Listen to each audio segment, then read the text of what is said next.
Welcome back to the XTS Custom Shop here in Nashville, Tennessee. It's a nice day out. It's warming up just a little, and you're here with me, Barry, and Eric. Say hi, Eric. Hi, Eric. The days are getting longer, too. That's right. Big So fan of that. more sun. It's not pitch black by the time I get home. It's just win. Everything's coming up, Barry, in my point of view. I saw a red bird the other day. Did you really? Yeah. Nice. Maybe things are turning around. Mm. Well, this board needs no turning around because it's just pretty excellent. He's laughing because my sequitur was so anti-non sequitur. You should be on 30 Rock. That was such a good ride. That's right. So this is actually going down to Amelia Island Fine Guitars. Chris Manis commissioned this.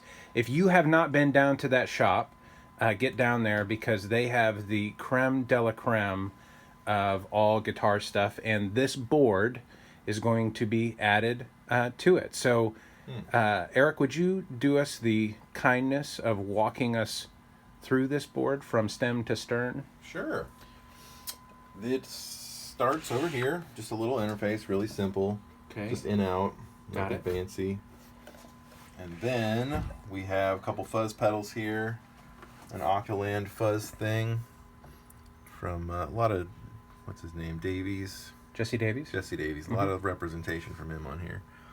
And because he makes pretty good pedals. So here's one Octaland thing. This, I think, is the first time I'd seen one of these. I quite enjoyed it. I thought we did one on another board. Maybe we did.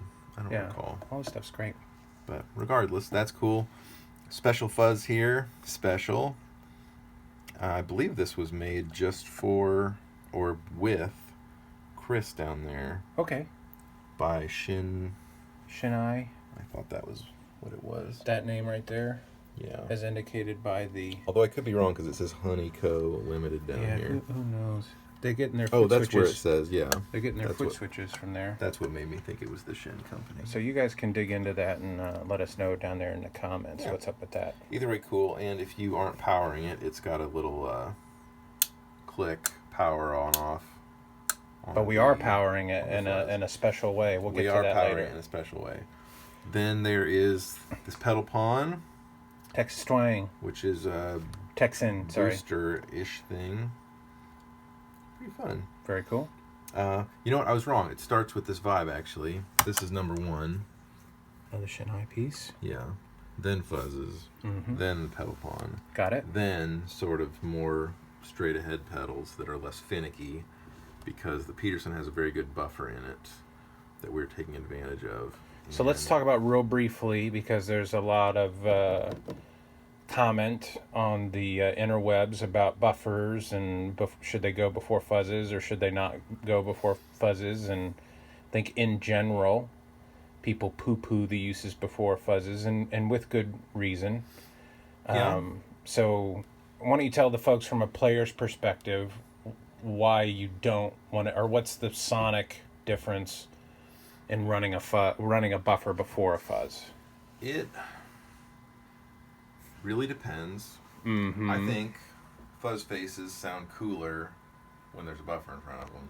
Or at least a certain kind. So that's kind of a minority opinion. That is, it's a minority opinion, but it's the best opinion because also what Eric Johnson does. So two Erics can't be wrong. That's right. I think that's a standard sort of proverb. Yeah, I stumbled on that one time on accident years and years ago, and I thought, I like it better when the Boss Tuner's in front of this fuzz face. So tell the gentle folks why you prefer that. At least in that context, it makes the gain knob on a fuzz face, you can run it about anywhere and it still sounds cool. And it makes it a little, I don't know how to say it, it gives it a little more mid-range. And it's that should change the high end quite a bit, right? Yeah, it's sort of, I don't know, it's an interesting change that it does. It's almost like on a big muff where if you take the tone knob all the way to the left, it really, or maybe the right, either way, one way it scoops it a lot and the other way it kind of hypes it, like it does this type of EQ thing. Right. It does that as well. But also many times they sound worse. So it really is situationally based. Yeah, so don't be afraid to experiment. Like, don't let the forum crowd bully you into, you never do this. Yeah, there's no wrong You way always to do it. this. It's only wrong if you don't think it sounds as good. Yeah, so don't be afraid to audition it. A lot of times, and it's going to be dependent on your pickups and their output impedance and stuff as well. Yeah, if you have an EMG, it doesn't matter. Yeah, there you go.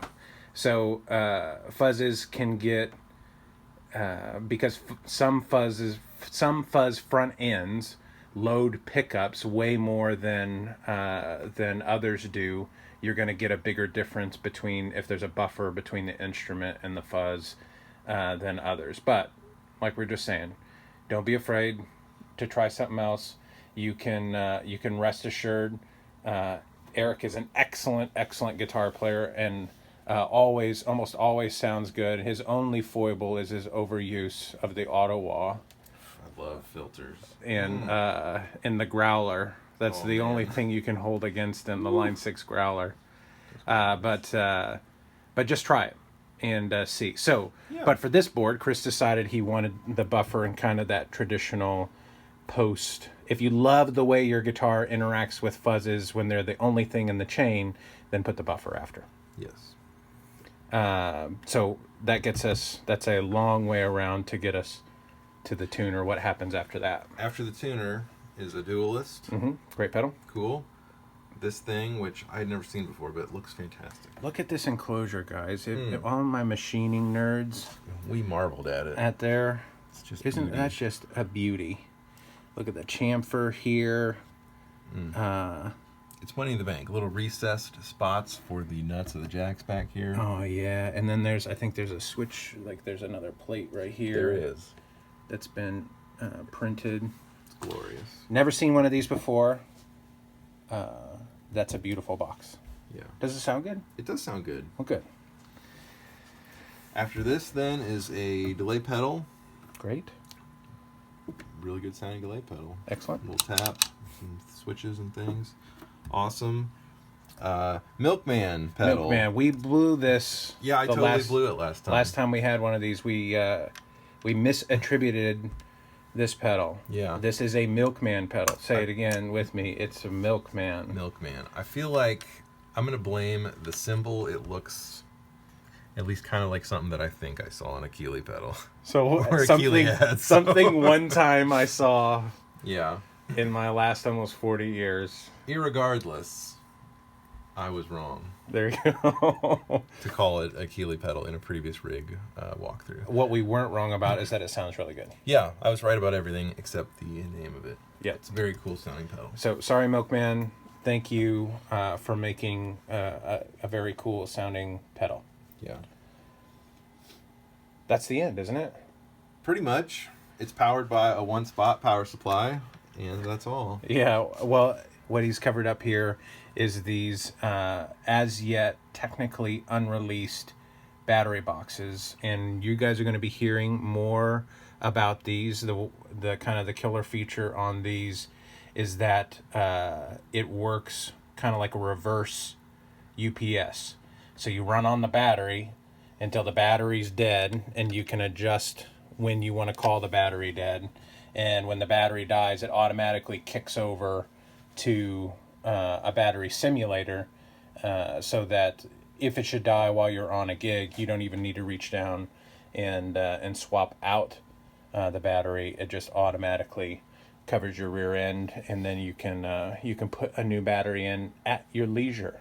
And so, which ones are those? We got the Dualist, the three fuzz things, the three fuzzes, the octave.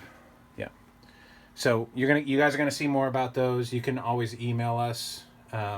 We're building more of these up as we speak, and finishing some of our testing procedures and all that stuff. So they're in the wings and getting ready to be released. We think that they're gonna be pretty great for those guys that need that sort of thing. So this is a very hype board.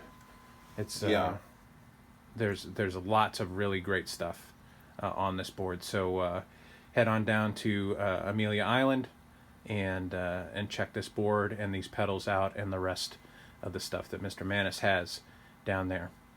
We'll talk to you later. Bye.